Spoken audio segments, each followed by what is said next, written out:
Springfield, where the school building commission met today to discuss improvements to the Deberry-Swan Elementary School. Western Mass News reporter Olivia Hickey joins us live in studio after attending that meeting. And Olivia, this renovation has been ongoing. Abby and Chris, that's right. The brand new school actually opened at the beginning of this school year, but there are still some finer details and change orders to approve as they near the end of the project. Decisions today included design changes to the entryway. Chair of the Springfield School Building Commission, Norman Roldan, says it's part of their initiative to make the Deberry-Swan School more environmentally responsible, working towards LEED Gold certification. As we do those processes, we also make changes to make sure that we acquire and are up to speed with the requirements that we need.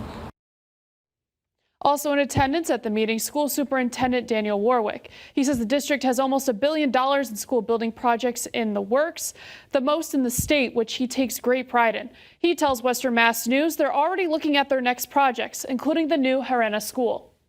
And that's going to be another major project, probably, in the $150 million range, which we're working with MSBA on now. So we're continually requesting new projects and accelerated repair projects.